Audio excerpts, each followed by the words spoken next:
ये वीडियो है कार के व्हील अलाइनमेंट पर, जिसे टायरों का अलाइनमेंट भी कहा जाता है। अलाइनमेंट व्हीकल के सस्पेंशन को एडजस्ट करने से जुड़ा हुआ है। सस्पेंशन वो सिस्टम है जो व्हीकल को उसके पहियों से जोड़ती है। वो केवल टायर और पहियों को एडजस्ट करने का काम नहीं। सही अलाइनमेंट पहियों के एंगल को ठीक करके टायरों को ज़्यादा से ज़्यादा रास्तों के संपर्क में लाना होता है।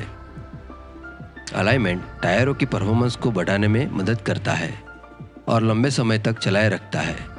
हैंडलिंग को भी बढ़ाता है और कार को एक साइड से खींच जाने से भी बचाएगा और रास्तों पे चलते समय वाइब्रेशन भी कम करेगा। तो चलिए देखें अलाइनमेंट करने के लिए कौन कौन से एंगल को ठीक करना होगा। कास्टर एंगल स्टीयरिंग का बैलेंस, स्टेबिलिटी और टर्न लेने में मदद करता है। टर्न लेने के बाद स्टीयरिंग अपने आप ओरिजिनल पोजीशन में आता है, वो कास्टर एंगल के कारण होता है। वाहन को साइड से देखने पर वर्टिकल एक्सिस और स्टीयरिंग एक्सिस के बीच बनने वाले कोण को कास्टर कहा जाता है। जब स्टीयरिंग एक्सिस ड्राइवर की ओर हो तो उसे पॉजिटिव कास्टर कहा जाता है और उसके विपरीत हो तो नेगेटिव कास्टर कहा जाता है। उसका मतलब नेगेटिव कास्टर में स्टीयरिंग एक्सिस कार की आगे की ओर रहेगी। कैम्बर, वाहन को आगे से देखने पर टायरों के बाहर और अंदर के झुकाव के कारण से बनने वाले कोण को कैम्बर कहा जाता है।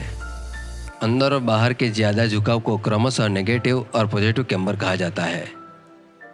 वो खराब अलाइनमेंट को दर्शाता है जिसे ठीक करने की जरूरत है। खराब बेरिंग, बॉल, जॉइंट और सस्पेंशन सिस्टम का कोई भाग कैम्बर के अलाइनमेंट को खराब कर सकता है। तो कैम्बर एंगल से अलग टो एंगल वाहन को ऊपर से देखने पर टायर के बाहर और अंदर मुड़ने पर बनने वाला कोण होता है। जैसा कि खड़े होकर अपने पैरों को देखना, वैसे ही वाहन के टायरों का एंगल होगा। जब अपने पैरों को आपके शरीर के मध्य बिंदु की ओर लाते हो तब बनने वाले पैरों के एंगल को टो इन कहा जाता है। जब अपने पैरों को आपके शरीर के मध्य बिंदु से दूर लाते हो तब बनने वाले पैरों के एंगल को टो आउट कहा जाता है। ये दोनों एंगल को अलाइनमेंट करना जरूरी है। तो आइए जानते हैं अलाइनमेंट क्यों करवाना चाहिए।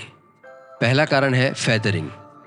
टायरों का फेदरिंग तब होता है जब टो अलाइनमेंट खराब होता है, जिसमें टायरों की थ्रेड एक तरफ से कम और दूसरी तरफ से ज़्यादा रहती है। दूसरा कारण है कैम्बर वियर। अंदर और बाहर के थ्रेड टायर की मध्य भाग से ज़्यादा घिस जाते हैं, उसे कैम्बर वियर कहा जाता है, जिसे नाम से जाना जा सकता है, जो पॉजिटिव और नेगेटिव कैम्बर की वजह से होता है। तीसरा कारण है हील या टो वियर। यह तब होता है जब टायरों के थ्रेड ब्लॉकों का एक ब्लॉक विपरीत की दिशा में दूसरे की तुलना में अधिक तेजी से खराब है। जब आप अपने हाथों को उनके ऊपर चलाते हैं, दांतों टीथ जैसा महसूस होगा और साइड से देखने से वैसे ही लगता है। हील या टो वियर कम हवा के दबाव के कारण या रोटेशन के अभाव के कारण होता है।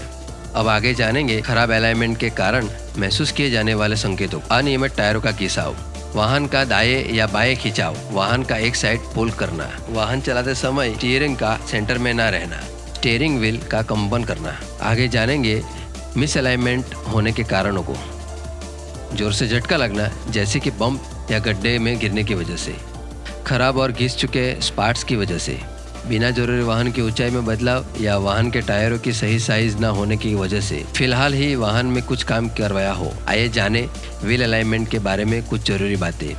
हर 5000 किमी या 3 महीने पर अलाइनमेंट करवाना जरूरी है। नियत समय पर अलाइनमेंट करने से टायर जल्दी खराब नहीं होते। सवालों और ज़्यादा जानकारी के लिए कमेंट सेक्शन में कमेंट करें। धन्यवाद। जय भारत।